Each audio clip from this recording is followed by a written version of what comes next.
और ऐसा लगा कि अब जॉब मिल जाएगी, बहुत दूर नहीं है। लेकिन बाद में जब मेंस हुआ तो सिलेक्शन नहीं होता है, फिर वापस जुटते हैं, वापस प्रयास करते हैं और अगली बार 5 एग्जाम के मेंस क्लियर करते हैं, लेकिन पांचों में waiting. IDBI junior assistant manager में, आईडीबीआई असिस्टेंट में, आरआरबी क्लर्क में, आरआरबी पीओ में और आईबीपीएस क्लर्क में, सब में वेटिंग। तो एक पल के लिए लगा कि मैं कहाँ हूँ, मैं सही कर रहा हूँ या नहीं कर रहा हूँ। इतनी मेहनत करने के बाद में भी वेटिंग। तो गुजरात से तो कई लोग भरते हैं, हाँ, लग रहा धाकड़ कॉन्सेप्ट के बहुत सारे स्टूडेंट गुजरात लगे हुए हैं। जी सर। लेकिन महाराष्ट्र से फॉर्म भरना, क्योंकि वहाँ तो मराठी लैंग्वेज है और क्लर्क में एलपीटी भी होता है। जी सर। तो आपने ये नहीं सोचा कि एलपीटी होगा तो मराठी कैसे सीखूंगा? जो टॉप 40 में आएगा, मतलब उनका होगा, फ्री में होगा, और मतलब बाकी सबको आप ऑनलाइन क्लास ले सकते हो। तो वो टारगेट रहता था कि टॉप 40 में आना है, टॉप 40 में आना है। तो ऐसा कोई एग्ज़ाम नहीं था सर मेरे 3 साल में कि मैंने वो एग्ज़ाम मिस कर दिया हो सर। सारे के सारे एग्ज़ाम दिए थे, 60 से 70 एग्ज़ाम दिए होंगे मैंने प्रीलिम्स के सर। ओके, और आपसे भी बजट के क्वेश्चन पूछे गए थे? नहीं सर, बजट के नहीं पूछे थे सर मेरे। साइंस के सब्जेक्ट है जो बैंक में आप कैसे काम करोगे? हाँ, आपको तो कॉमर्स आती नहीं है। और लोग बोलते हैं, हाँ, कि लोग बोलते हैं कि बैंक में वही जाता है जो कॉमर्स से है, बैकग्राउंड से है। तो आप बताइए कि जो साइंस के सब्जेक्ट है, आपने फिजिक्स पढ़ी है, मैथ्स पढ़ी है, तो आप कैसे यूज़ कर पाओगे बैंक में? एक दिन भी नहीं रहा कि उस टॉप 40 में नहीं आया मैं। हमेशा हर हफ्ते छोड़ना आना चाहिए। मैन मतलब मेंस में ये है कि अपने को क्या छोड़ना आना चाहिए, बस बात आप कह रहे हैं।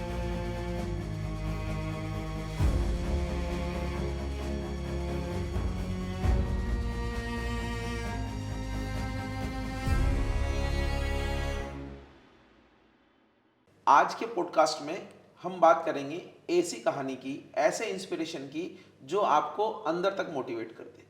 आज हम बात करेंगे ऐसे स्टूडेंट की जिसने अपने ग्रेजुएशन के दौरान बीएससी मैथमेटिक्स से किया, बाद में एमएससी फिजिक्स से किया, और जब लगा कि गवर्नमेंट जॉब वाला परिवार में कोई नहीं है और एक व्यक्ति गवर्नमेंट जॉब में चाहिए जो कि माता पिता सोचते हैं, तो उन्होंने गवर्नमेंट जॉब की तैयारी की। लेकिन आप जर्नी देखिए, अपने पहले ही प्रयास में प्रीलिम्स क्लियर कर लेना, और ऐसा लगा कि अब जॉब मिल जाएगी, बहुत दूर नहीं है। लेकिन बाद में जब मेंस हुआ तो सिलेक्शन नहीं होता है, फिर वापस जुटते हैं, वापस प्रयास करते हैं और अगली बार 5 एग्जाम के मेंस क्लियर करते हैं, लेकिन पांचों में waiting. IDBI junior assistant manager में, आईडीबीआई असिस्टेंट में, आरआरबी क्लर्क में, आरआरबी पीओ में और आईबीपीएस क्लर्क में, सब में वेटिंग।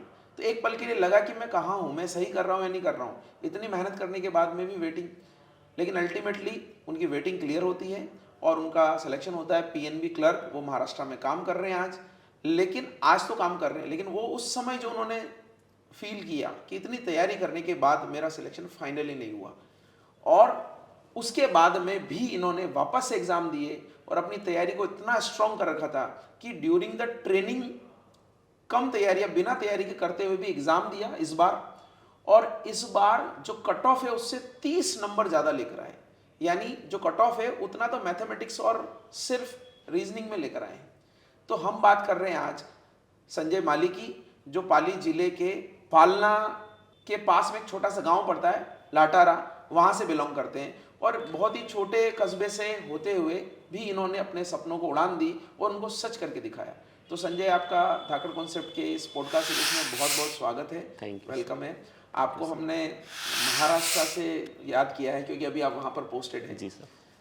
तो आज सुबह ही आए हैं आप। हालांकि हम बात करना चाह रहे थे कि आपका अभी तो गुजरात, हाँ सर, आपका फाइनल हो गया। जी सर। और अभी आप वहाँ पर वर्किंग कर रहे हैं। हाँ sir, IBPS clerk, PNB. IBPS PNB का पहले अनुभव बताइए, क्योंकि एक कैंडिडेट होता है कि अभी सिलेक्ट हुआ है, लेकिन अभी आप शायद 4 महीने से 3 महीने से। हाँ सर, 3 महीने से। पीएनबी का अनुभव सर बहुत अच्छा रहा सर।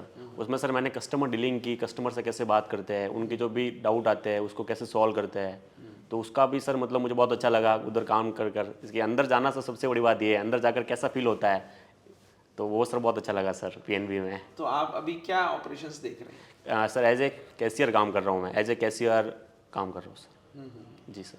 तो कैशियर, जब हम बैंक के बारे में बहुत ज़्यादा नहीं जानते, हाँ, जो एस्पिरेंट होते हैं या जो छोटे लोग होते हैं, सर। उनको लगता है cashier is the most powerful person, क्योंकि वो सारे पैसे पास रहते सारे पैसे उसके पास ही रहते हैं। तो वहाँ काम करने के दौरान अभी आपको कुछ दिक्कत आई 3-4 महीने में, या कुछ ऐसा इंसिडेंट जो आपको मोटिवेट भी किया हो? सर स्टार्टिंग में प्रॉब्लम होती है, जैसे कि हम कैश पे बैठते हैं तो वो लगता है कि कहीं कैश शॉर्ट नहीं पड़ जाए, तो वो स्टार्टिंग में रहता है, लेकिन सर एक टाइम के बाद 5-10 दिन के बाद काम करते हैं जो ऑटोमेटिक वो सर सुधार हो जाता है। और सर उसमें काम करने से सबसे बड़ा ये फ़ायदा है कि अपनी जो होती है ना एक्यूरेसी सही रहती है कि लास्ट में जाकर अपन टैली करेंगे कोई एक नोट कम नहीं पड़ जाए, कम पड़ गया शॉर्ट हो गए तो अपने जेब से भरना है। तो वो सर एकाग्रता पूरी रहती है वहाँ पे सर कि सही कैश देना है लोगों को, सही कैश लेना है, गिन के लेना है। तो वो सर एज ए कैशियर बहुत अच्छा मैंने अनुभव किया।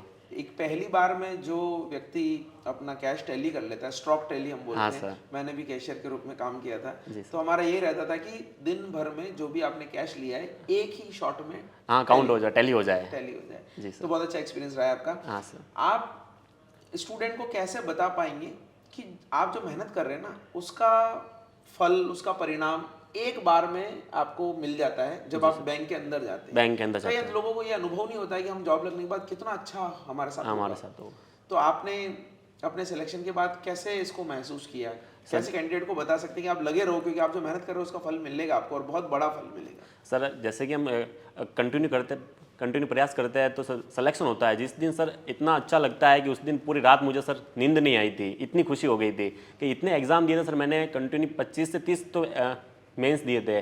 और सर इतने एग्ज़ाम थे सर, वो सारे एग्ज़ाम सर वो एक एग्ज़ाम एक रात के ऊपर भारी पड़ गए थे, इतनी मैंने तैयारी की थी। तो सर उस दिन इतना पूरी रात नहीं सोया था सर मैं, इतनी मतलब खुशी के आंसू आ गए थे। यही कहते हैं कि बहुत अच्छा लगा था सर वो दिन, आज भी याद है कि कितनी खुशी हुई थी मुझे सर। मेरे घर वालों को, मम्मी पापा को बहुत खुश हुए थे सर उस दिन।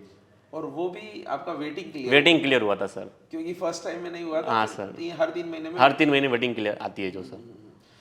तो आपने जैसा बताया कि आपके रिटर्न में 30-31 नंबर ऊपर थे, यानी 91 मार्क्स थे, और इंटरव्यू में भी आपको ठीक ठीक नंबर मिले, मतलब अच्छे नंबर मिले। तो इससे तो आप ओवरऑल कट ऑफ से काफ़ी मुझे लग रहा है ऊपर होंगे।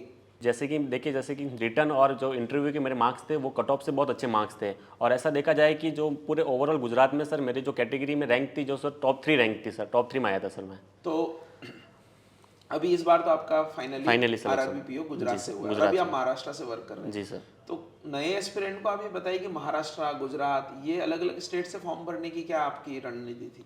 सर स्टार्टिंग में सर मुझे ये लगा था कि कट ऑफ कम जाती है, तो कट ऑफ के हिसाब से सर मेन रीज़न तो यही था सर कि कट ऑफ कम जाती है और सिलेक्शन लेना था, सिलेक्शन की नीड थी। तो सर वही मतलब ये ट्राई था कि महाराष्ट्र या गुजरात से फॉर्म फिल किया था सर। तो गुजरात से तो कई लोग भरते हैं, हाँ मुझे लग रहा सर। है धाकड़ कॉन्सेप्ट के बहुत सारे स्टूडेंट गुजरात लगे हुए हैं। जी सर। लेकिन महाराष्ट्र से फॉर्म भरना, क्योंकि वहाँ तो मराठी लैंग्वेज है और क्लर्क में एलपीटी भी होता है। जी सर। तो आपने ये नहीं सोचा कि एलपीटी होगा तो मराठी कैसे सीखूंगा मैं? सर उधर मेरे रिलेटिव रहते हैं सबसे बड़ी बात, तो मुझे लगा कि एक फॉर्म मैं उधर से भर लेता हूँ, तो वो ट्राई किया था जस्ट। और अगर सीखना भी हुआ तो मैं तो मैं सीख ट्राई वो सीख जाऊँगा सर। क्योंकि 1 साल तैयारी की है, लैंग्वेज तो 2 महीने 2 महीने में सीख जाते हैं सर। जब हाथ में जॉब होती है तो सर 24 घंटे में सीख जाते हैं, लैंग्वेज तो क्या सर।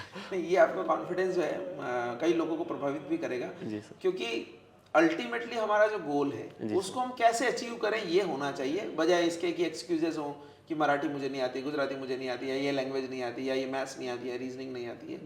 तो आपने जब ग्रेजुएशन, आपने बोला कि एमएससी में, एमएससी फिजिक्स में की थी फिजिक्स सर। में किया है, हाँ सर। तो उस समय तक आपका कोई टारगेट नहीं था कि बैंक की तैयारी करनी सर। तो फिर कैसे अचानक एकदम आपको ये लगा कि मुझे तैयारी भी करना है और वो भी बैंक की ही तैयारी करना है? सर जैसे कि हमारे फैमिली में सर 7 से 10 जन लगे हो बैंक में ही हैं, तो मुझे लगा कि एमएससी के बाद मैं बीएड करूंगा, इतने नेट के एग्ज़ाम दूंगा, बहुत टाइम लगेगा। तो मुझे जॉब की नीड थी, तो मैंने सर बैंक में स्विच किया। और बैंक में 1 साल में 5 भर्ती आती है IBPS SBI की, तो मुझे लगा कि ये सही रहेगा, तो मैंने उसके हिसाब से कंटिन्यू तैयारी की सर 2-3 साल। और धाकड़ कॉन्सेप्ट का आपको कैसे पता चला कि यहाँ पर कोचिंग होती है, यहाँ पर बैंक की या इनके SSC रेलवे की कोचिंग होती है? आपको सर मेरे भैया ने इधर से कोचिंग की थी, जो आज स्केल 3 ऑफिसर है सर। ओके, क्या नाम आपके भैया का? जितेंद्र सोलंकी। ओके जी तो उन्होंने ये बताया था कि आपको कि आप धाकड़ कॉन्सेप्ट, धाकड़ कॉन्सेप्ट से कोचिंग। तो उन्होंने जैसा हमारे बारे में बताया था, हाँ सर। आपका अनुभव कैसा रहा? सर धाकड़ कॉन्सेप्ट का बहुत अच्छा अनुभव रहा सर, बहुत अच्छे से तैयारी कराते हैं यहाँ पे सर, बहुत अच्छा सपोर्ट करते हैं सर, बहुत अच्छा लगा सर धाकड़ कॉन्सेप्ट कोचिंग में सर।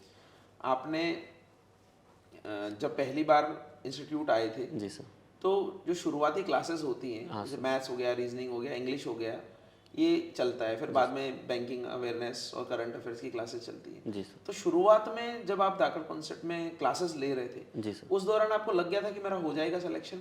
हाँ सर, स्टार्टिंग में लग गया था सर, मैथ्स बैकग्राउंड से था तो मतलब समझ आ जाती थी मैथ्स इजीली, और लग गया था कि हो जाएगा सिलेक्शन, तैयारी करूँगा तो हो जाएगा ऐसे सर। और फर्स्ट में आपका फर्स्ट में प्रीलिम्स निकल गया था सर, आरआरबी क्लर्क का।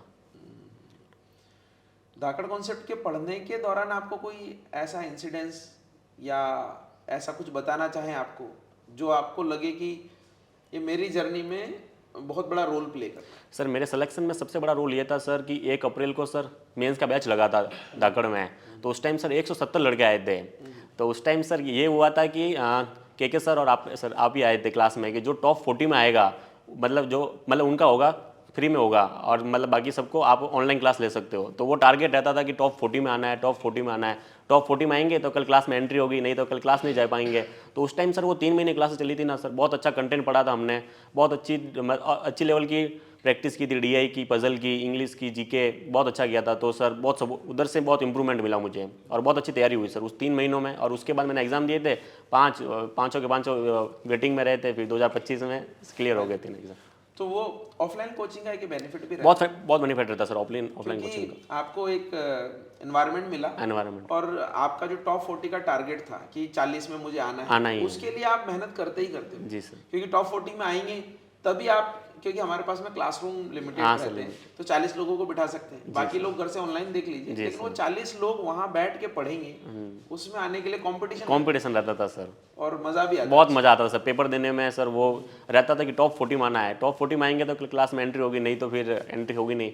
तो वो कंटिन्यू पेपर रहा, और प्रैक्टिस बहुत अच्छी हो गई थी सर उस टाइम, बहुत अच्छा रिदम बन गया था। और जैसे ही मेंस की क्लास बंद हुई और एग्जाम आ गए, तो सिलेक्शन हो गया सब में ऑटोमेटिक। वो रिदम आपने कंटिन्यू रखा सर मेंस तक। फिर आपका कौन सा सब्जेक्ट सबसे ज्यादा अच्छा था, आपको लगता है सबसे स्ट्रॉन्गेस्ट सब्जेक्ट? मैथ्स, रीजनिंग और जीके। अच्छा, आपका जीके भी था सर। और जीके के लिए आपने कोई स्पेसिफिक तैयारी की, या जीके को कैसे पढ़ा, मैगजीन से पढ़ा? हाँ सर, मैगजीन से पढ़ा था, अफेयर्स क्लाउड की पीडीएफ आती है सर, उससे पढ़ा था। और नोट्स वगैरह बनाए? हाँ, सेल्फ हैंडेड नोट्स बनाए थे सर, खुद ही मैंने नोट्स बनाए। वो नोट्स आप एग्जाम? हाँ सर, एग्जाम के टाइम रीड करता था, और पीडीएफ भी नोट्स बनाते थे? डेली सर, 1 घंटा जीके पढ़ता था सर डेली में, 1 घंटा जीके देना ही है। और ये आप जब आप वेटिंग में आए तब से शुरू किया या स्टार्टिंग से सर? ओके सर, तो मेंस की तैयारी? मेंस की तैयारी स्टार्टिंग से मैं लग गया था कि मेंस पास होना है सर, तो फिर मेंस तो करना ही पड़ेगा सर। आप जब आप इंटरव्यू देने के लिए जाते हैं? जी सर। तो इंटरव्यू में अलग अलग तरीके के क्वेश्चंस आपसे पूछे जाते हैं। हाँ सर। हमें नहीं पता होता ये कौन सा क्वेश्चन हमसे पूछा जाएगा, या हम कहाँ अटक जाएंगे, ब्लैंक हो जाएंगे, थोड़ा नर्वस भी हो जाते हैं सर। आपका इंटरव्यू एक्सपीरियंस कैसा रहा इस साल का, जो आपका फाइनल सिलेक्शन हुआ इसमें, और अगर आपने पहले भी दिया था जो? जी सर, उसमें सर इंटरव्यू एक्सपीरियंस बहुत अच्छा रहा सर। वो अपने बैकग्राउंड से पूछते हैं कि आपने कहाँ से आए हो, कहाँ से बिलोंग करते हो, पापा क्या करते हैं, मम्मी पापा क्या करते हैं। बाकी सर इतना कोई नहीं रहता सर, अच्छे से बात करते हैं वो, अपने से पूछते हैं, अपने बारे में पूछते हैं कि आपने मतलब जैसे कि बीएससी की है तो बीएससी से आप बैंक में क्यों आ रहे हो, आपने आपके जो सब्जेक्ट है मैथ्स, वो बैंक के क्या फ़ायदे होंगे, क्या नुकसान होंगे, आप बताओ। बाकी सर नॉर्मली बात करते हैं सर, बहुत अच्छे से बात करते हैं। लेकिन बाहर के कैंडिडेट को सबसे बड़ा हर्डल होता है कि अंदर क्या पूछेंगे सर। बहुत इतने सर अच्छे फील करवाते हैं ना अपने को सर, जैसे कि बहुत मस्त करवाते हैं।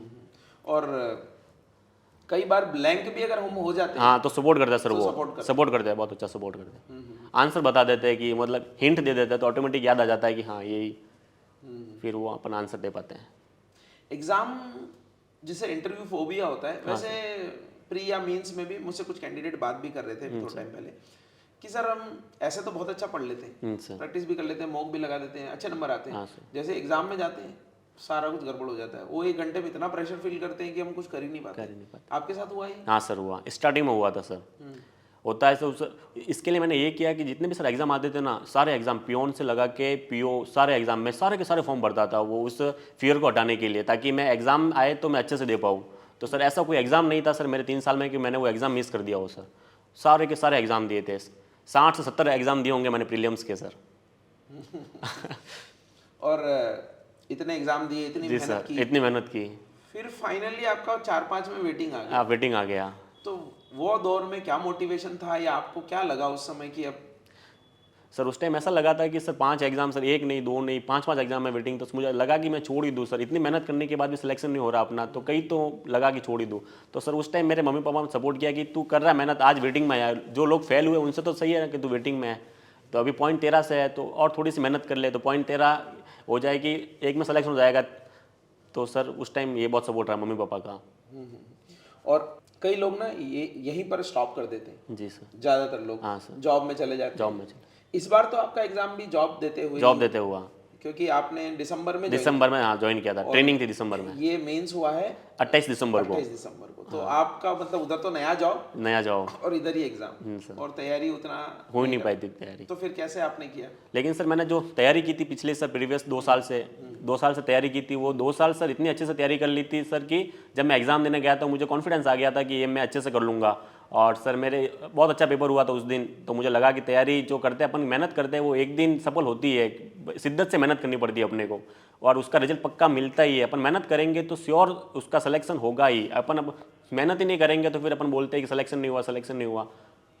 और अगर कॉन्सेप्ट क्लियरिटी है अगर आपको, जी सर, तो ऐसा नहीं है कि आपको रोज रोज रिवाइज करना है। रिवाइज करने की जरूरत नहीं एक बार पड़ेगी। आपने पजल बनाना सीख लिया, डीआई करना सीख लिया, आपकी कैलकुलेशन अच्छी है, तो उतना नहीं भूलते। सिर्फ तैयार क्या करना होता है?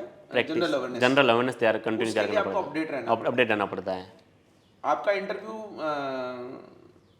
फरवरी में था? हाँ सर, फरवरी में था, 2 फरवरी को। 2 फरवरी को। हाँ सर। ओके, और आपसे भी बजट के क्वेश्चन पूछे गए थे? नहीं सर, बजट के नहीं पूछे थे सर मेरे से। ओके, ज्यादातर लोग जो है पढ़ के जाते पढ़ के जाते हैं कि बजट आएगा ही आएगा, जी सर। आपसे कुछ नहीं पूछा। कोई ऐसा क्वेश्चन आपको लगा जिसमें आप ब्लैंक हो गए हो? जी सर, एक क्वेश्चन पूछा था उन्होंने कि जैसे कि आपने बीएससी कर रखी है, तो साइंस के सब्जेक्ट है जो बैंक में आप कैसे काम करोगे? हाँ, आपको तो कॉमर्स आती नहीं है, और लोग बोलते हैं, हाँ कि लोग बोलते हैं कि बैंक में वही जाता है जो कॉमर्स से है, बैकग्राउंड से है। तो आप बताइए कि जो साइंस के सब्जेक्ट है, आपने फिजिक्स पढ़ी है, मैथ्स पढ़ी है, तो आप कैसे यूज़ कर पाओगे बैंक में? आप इसका क्या जवाब दे पाए, या आपने बोला कि नहीं? सर, फिर मैंने थोड़ा टाइम लिया, फिर मैंने बोल दिया सॉरी सर, इसका आइडिया नहीं। तो एक मैम थे, मैम ने बताया कि साइंस में अपन केमिस्ट्री पढ़ते हैं, मैथ्स पढ़ते हैं, तो इससे अपनी सोचने की क्षमता अच्छी होती है, और जो अपन डिसीजन लेते हैं वो भी अच्छे हो जाते हैं, तो वो मेरे पीओ में काम आएंगे। अच्छा, उन्होंने खुद ने बताया मुझे, कि इस आंसर तरीके से बताया, ऐसे इस तरीके से बोल सकता है। काफी कोऑपरेटिव पैनल था आपका। बहुत सर कोऑपरेटिव पैनल था, और बहुत सपोर्ट करता सर इंटरव्यू वाले से। और इंटरव्यू में आपके कितने मार्क्स आए थे उसमें? 76 या 77 मार्क्स आए थे सर। ओके, लेकिन आपके रिटर्न में बहुत अच्छे मार्क्स थे, 60 कट ऑफ थी और 91 थे, 91 31 नंबर की लीड थी। तो ये उन स्टूडेंट के लिए भी एक है कि अगर आपका लगता है आपको इंटरव्यू बहुत अच्छा कम्युनिकेशन नहीं है, तो आप रिटर्न को मतलब बहुत ज़्यादा लीड ले सकते हैं। और वो जो नंबर है सिर्फ इंटरव्यू के लिए, फिर आपका प्रेजेंस जरूरी है। अगर आप जाके भी आ गए इंटरव्यू में, एवरेज नंबर भी मिले, तो भी आपका मींस जो है आपको सपोर्ट कर ले। और मुझे लग रहा है कि इस बार तो आपकी राजस्थान की कट ऑफ भी क्लियर है सर मेरी। और राजस्थान की कट ऑफ आपकी गई है इस बार मेंस की? सर गई है, 74 गई थी मेंस की। ओके, और आपके तो 91 नंबर है थे सर। तो अभी आपको नहीं लग रहा ऐसा कि अभी आप पहले महाराष्ट्र थे थोड़ा दूर, फिर गुजरात आ गए और पास, अब राजस्थान आने का कोई विचार है? जी सर, एग्जाम विचार तो है सर, एग्जाम दूंगा sir, scale first, scale 2। Scale 2 2 साल के बाद 2 साल का एक्सपीरियंस एक्सपीरियंस, होता है, सीधा मैनेजर के लिए आप एग्जाम दे सकते हैं। आपने जैसे बैंकिंग में प्रमोशन भी बहुत फास्ट होते हैं। हाँ सर, पीओ से 2 साल में मैनेजर का एग्जाम दे सकते हैं, मैनेजर के बाद में भी जेआईबी सीआईबी कर लिया तो और ऊपर आप जा सकते हैं। जी सर।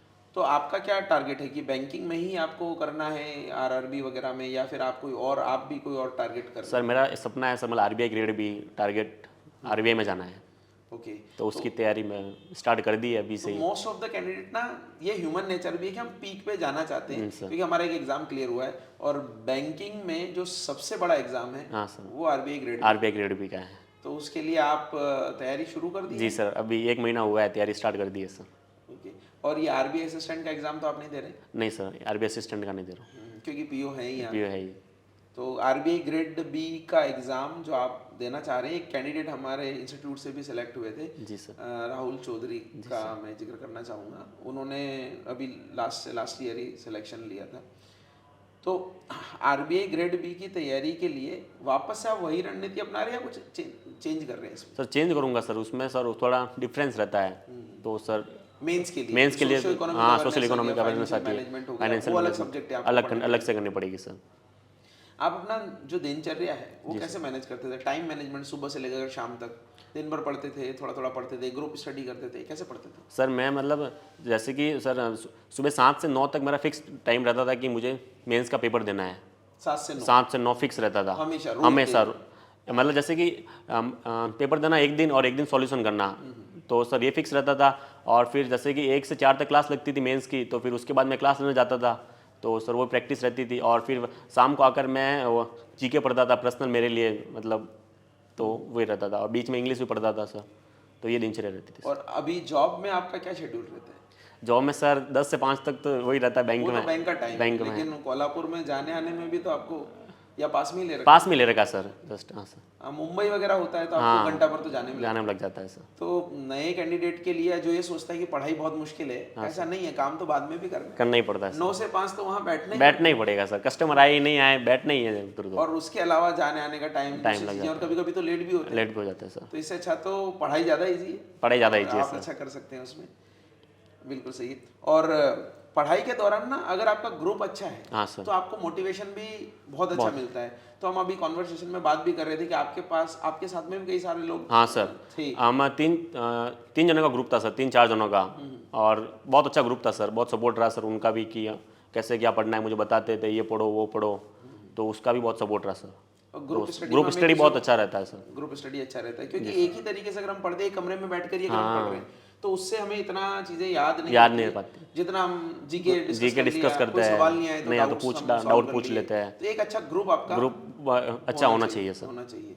और जो हम बात कर रहे थे कि 40 स्टूडेंट जो हमारे मेंस में हम सिलेक्ट करते थे, हर बार चेंज होते हर बार चेंज होते रहते थे। आप हमेशा उसमें हमेशा मतलब हमेशा सर, एक दिन भी नहीं रहा कि उस टॉप 40 में नहीं आया मैं, हमेशा हर हफ्ते का टेस्ट होता था, हर हफ्ते आप उस 40 में टॉप 40 में आता ही था सर। स्टार्टिंग में ये था कि सर मेरे जैसे कि 25-27 भी रैंक आती थी, तो सर एक टाइम ऐसा आया कि वो 25वीं रैंक 5 में आ गई, फिर एक टाइम आया कि 5 से मैं टॉप भी करने लगा, लास्ट में मैं टॉपर भी आ गया था सर। और वो जो 40 स्टूडेंट होते हैं, कुछ तो चेंज होते रहते होंगे, लेकिन फिर भी मुझे लग रहा है उसमें से काफी लोगों का सिलेक्शन अल्टीमेटली, क्योंकि इतना कंपटीशन, क्रीम लोगों का कंपटीशन आप क्लियर करके जाते हो, तो उसी में से सिलेक्शन होते हैं। हाँ सर, ज्यादातर 40-50 लोग जो टॉप आते हैं ना, उसी का सिलेक्शन कहीं ना कहीं आपका हो जाता है, फाइनली हो जाता है। और जो आपके बैचमेट थे जी सर, वो उनका भी कुछ लोगों का जी सर। सर जैसे कि हम टॉप 40 में आते तो सर मतलब, और वो 34 जने हैं जो मेरे ऐसे जान पहचान में नोन में है, तो 40 में से 34 का हो गया है फाइनली सिलेक्शन। उन जो मेंस की बात कर रहा हूँ सर मैं, और 17 से 20 जने तो पीओ है, एज ए पीओ लगे हुए हैं। और कंपटीशन रहता था सर क्लास में, इतना अच्छा माहौल रहता था सर वो टॉप 40 का कि सर बहुत अच्छा। और सब टच में हम, जैसे कि अब 3-4 जने उनका भी हो जाएगा सर, और या फिर हो गया होगा, नहीं तो 34 का तो हुआ ही है, जिनको मैं जानता हूँ अच्छी तरह से, पर्सनली जानता हूँ। और आपकी जो क्लास रहती है उसमें जरूर कुछ लोग आपको कम सिंसियर मिल जाते हैं, लेकिन मेंस की बात आती है तो सब सिंसियर ही रहते हैं, सब सिंसियर लेते हैं, क्योंकि प्रीलिम्स क्लियर करने के बाद एक इनर मोटिवेशन आ जाता है कि अब तो मैं बहुत नजदीक हूँ। जी सर। तो वो जब आपकी विचारधारा मिल जाती है ना सब लोगों की, नहीं अब तो फोड़ना है इसको, फोड़ना है, करना है, तो हो जाते हैं। और वो जोश में हम ज्यादा पढ़ाई भी कर पाते हैं, माइंड पूरा एक्टिव रहता है। और जब एक व्यक्ति का किसी का हो जाता है हमारे ग्रुप में तो फिर लगता है कि अब तो अपना मेरा भी होना चाहिए, तो मेरा भी होना चाहिए। सही है। आप धाकड़ कॉन्सेप्ट का कंट्रीब्यूशन मैं इसलिए पूछ रहा हूँ कि कोचिंग जो है ना वो थोड़ा, आजकल कोचिंग के लिए ये भी यूज होता है, कोचिंग माफिया हो गया या कमर्शलाइज हो गया, या फिर कोचिंग जो है पैसे लेके उतना एजुकेशन डिलीवर नहीं कर पाते हैं। कई लोग ऑनलाइन भी पढ़ते हैं, कुछ लोग ऑफलाइन भी यूज करते हैं। कोचिंग का क्या कंट्रीब्यूशन आप मानते हैं? सर कोचिंग का बहुत कंट्रीब्यूशन है सर। कोचिंग से अपने को क्या सर प्लेटफॉर्म मिल जाता है कि अपने को क्या पढ़ना है और क्या छोड़ना है। सर बताते हैं कोचिंग में आकर कि आपको ये करना है वो तो उससे सर कोचिंग का बहुत बड़ा रोल रहता है अपने सिलेक्शन में। और मतलब मेरे भी सिलेक्शन में सर धाकड़ कॉन्सेप्ट का बहुत रोल रहा सर, बहुत बड़ा रोल रहा। कुछ लोग जैसे यूट्यूब से पढ़ लेते हैं, यूट्यूब से तैयारी कर लेते हैं, या फिर कुछ लोग जो है मतलब दोस्तों का ये करके कर लेते हैं। तो यूट्यूब से करने में उनको क्या मुश्किलें आती है जो आपने भी कभी फेस की हो या आपके किसी साथी ने फेस की हो कि यूट्यूब से तैयारी कर रहे हैं तो क्या मुश्किल आ सकती है? सर मतलब जैसे कि मतलब यूट्यूब से अपन करते तैयारी तो उसमें सर क्या है कि अपने को जैसे कि वो सर क्वेश्चन नहीं कराते हैं, कॉन्सेप्ट नहीं बताते हैं। और वही अपन कोचिंग में पढ़ते हैं तो सर उधर जो सर होता है जो सबसे पहले कॉन्सेप्ट बताते हैं कि ये जो क्वेश्चन आएगा इस क्वेश्चन को अपन इस कॉन्सेप्ट से करना है। तो सर कोचिंग का सबसे बड़ा प्लस पॉइंट यही है कि अपने को वहाँ पे जो कॉन्सेप्ट होते हैं कॉन्सेप्ट को अच्छी तरह से सर बताते हैं। और उस कॉन्सेप्ट का यूज़, कॉन्सेप्ट क्लियर होगा तो सर ऑटोमेटिक अपना सवाल हो जाएंगे। अगर कॉन्सेप्ट ही क्लियर नहीं है तो फिर सवाल कैसे होंगे अपने से सर? शायद हमने धाकड़ कॉन्सेप्ट नाम भी इसी को सोच के रखा था कि आपका ये ऐसा कॉन्सेप्ट हो जिससे सारे सवाल बन जाए सर। और अगर कोई नया भी आता है तो मुझे लग रहा है कि वही व्यक्ति कर पाएगा जिसका बेसिक्स क्लियर है सर। तो बैंकिंग की अगर हम बात करें ना तो बैंकिंग में मेंस का लेवल भी इसी तरीके से आता है। जी सर। कि आपकी जैसे अगर IBPS PO की बात करें तो 225 में से कितना 75 कट ऑफ रही, 75 कट ऑफ रही सर। तो कट ऑफ कम है, इसका मतलब टफ पेपर आ रहा है। जी सर। और पूरा जो मेंस है वो कॉन्सेप्चुअल बेसिस आ रहा है। प्री और मेंस को आप कैसे अलग करेंगे? प्री में क्या अप्रोच रखनी चाहिए और मेंस में क्या अप्रोच रखनी चाहिए? सर जैसे कि प्री में होता है, प्री में थोड़ी सर मतलब अपने को चाहिए मतलब स्पीड चाहिए, स्पीड और एक्यूरेसी। स्पीड होगी और एक्यूरेसी होगी तो प्री अपना निकल जाएगा। और वही मेंस में सर अपने कॉन्सेप्ट क्लियर होने चाहिए, कॉन्सेप्ट होंगे क्लियर तभी अपन मेंस में क्वेश्चन कर पाएंगे। मेंस में सर स्पीड का इतना कोई रोल नहीं रहता है क्योंकि सर कट ऑफ कम जाती है। तो सर अपने को मेंस में कॉन्सेप्ट क्लियर होना चाहिए और मेंस उसी का होता है जो उसके कॉन्सेप्ट क्लियर अच्छी तरह से। एक मेंस में ये भी रहता है कि चूंकि कट ऑफ कम जा रही है, हमें कम सवाल करने कम सवाल करने हैं, लेकिन हमें वो करने हैं जो हमें आते हैं और अपने को कॉन्सेप्ट क्लियर है उस चीज़ में, ताकि तभी आंसर आएंगे। छोड़ना ज्यादा है, करना हाँ, कम। करना कम है। और ज्यादातर लोग क्या करते हैं, पहले ही क्वेश्चन में लड़ जाते हैं, भिड़ जाते हैं और उसी को वो टाइम देते रहते हैं कि ये क्वेश्चन नहीं हुआ तो मेरा सिलेक्शन नहीं होगा। लेकिन ऐसा नहीं है। जी सर। अगर आपको कम भी आता है तो जैसे आपसे लॉक्स आता है सिलॉक्स कर जी लीजिए, सर। या अगर मैथमेटिक्स में आपकी सीरीज अच्छी है तो सीरीज कर लीजिए, जो आता है वो कर लीजिए, क्योंकि उससे भी पास हो सकता पास हो सकता, छोड़ना आना चाहिए। मैन मतलब मेंस में ये है कि है। अपने को क्या छोड़ना आना चाहिए, बड़ी बात आप कह रहे हैं, छोड़ना आना चाहिए। ऐसा नहीं कि सारे क्वेश्चन सारा क्वेश्चन करना है।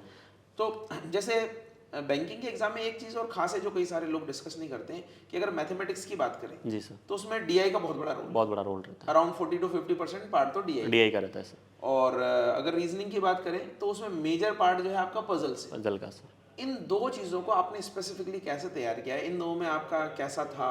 मेंस का कोई एक्सपीरियंस हो तो भी आप बताइएगा। सर मतलब मेरे इन दोनों के लिए सर, मैं जब स्टार्टिंग मैंने तैयारी की तो मेरा सर जैसे कि एक रूल रहता था कि मुझे दिन की 5 तो डीआई करनी है और 5 ही करनी है पजल करनी है। तो वो प्रैक्टिस रही, इतनी प्रैक्टिस रही कि सर बस यही काम करता था मैं डीआई और पजल के लिए। कंटिन्यू मैं 5-5 पजल करता था, दिमाग में मेरे टारगेट रहते थे। मैं जैसे कि लाइब्रेरी जाता था सुबह तो ये सोच के जाता था मुझे आज ये करने, मैं टारगेट लिखता था कि मुझे आज 5 डीआई करनी है, 5 पजल करनी है, 100 सिलॉक्स करने हैं, इतने XY करने हैं, इतने सिंप्लीफिकेशन करने हैं। तो कंटिन्यू मैं टारगेट रखता था कि आज मुझे ये करना है। जब तक टारगेट पूरा होता नहीं था तो मैं लाइब्रेरी से आता नहीं था। ये सर मैं जैसे पजल अगर बनानी है तो रोज इतनी रोज बनानी सर, टारगेट की 5 पजल तो मुझे करनी है, जिसमें 3 तो होगी मेंस की और 2 होगी प्री की, या 3 प्री की तो 2 मेंस की, ऐसे सर। वो डेली प्रैक्टिस में जब आ जाती है तो फिर वो ऑटोमेटिक हाँ से बन जाती है। अभी छोड़ फॉर्मूला है नहीं, और वो हर पजल अलग होती है, हर पजल अलग होती है, प्रैक्टिस ही एक सॉल्यूशन है। और मैथमेटिक्स में जो बेसिक कैलकुलेशन है, जैसे कई लोग ना मल्टीप्लाई प्लस माइनस भी वो इस तरीके से उंगलियों पे करते हैं, तो आपका तो मैथमेटिक्स बैकग्राउंड था। हाँ सर। लेकिन फिर भी जो तैयारी कर रहा है वो कैसे अपनी कैलकुलेशन को इम्प्रूव कर सकता है? स्क्वायर क्यूब याद करने और टेबल याद होनी चाहिए अपने को। जैसे कि स्क्वायर याद होंगे, टेबल याद होंगी तो ऑटोमेटिक अपनी कैलकुलेशन पावर अच्छी हो जाएगी।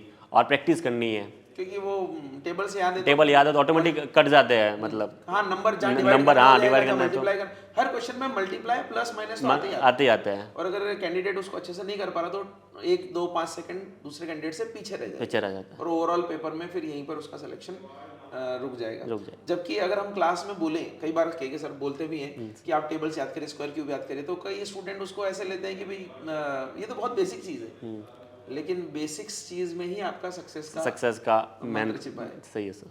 आपका जब ये जॉब का फाइनल आया कि आपकी वेटिंग क्लियर हो गई है, तो आपके परिवार, काफ़ी आपने बताया कि बड़ा परिवार है और आपका गांव है, तो वहाँ पे क्या फीडबैक्स थे लोगों के? सर लोगों के इतने स्ट्रगल जितना बड़ा होता है ना, फिर वो चीज़ें सफलता उतनी बड़ी होती है सर। इतने अच्छे फीडबैक थे कि सर मतलब गाँव में सब ये बोलते थे कि उनका लड़का का सिलेक्शन हो गया, उनके लड़के के जॉब लग गई। तो गांव में भी बहुत सर अच्छा माहौल बना था, बहुत अच्छा, सब बहुत खुश थे सर कि हमारे फैमिली में सर 12 से 15 जनों की गवर्नमेंट जॉब है। एक मतलब हमारे पापा की नहीं थी गवर्नमेंट जॉब, तो सर मुझे लगा नहीं थी गवर्नमेंट जॉब, तो मैंने तैयारी भी बहुत अच्छे से की सर। तो उनके सपनों का आपने पूरा किया। जी सर।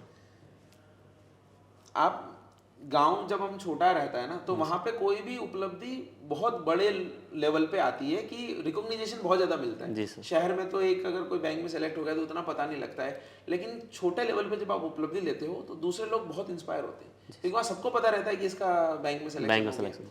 तो कई लोग आपसे पूछते भी होंगे अभी कि तैयारी कैसे करना है, क्या करना है। गाँव में भी आपको ये मानते होंगे कि नहीं इनका हुआ है अभी तो, और एक संघर्ष की मिसाल भी है आपकी कि हार नहीं मानना है, हार नहीं माननी है, मैं आगे बढ़ूंगा और अगर इस बार नहीं हुआ है तो फिर क्रैक करूंगा।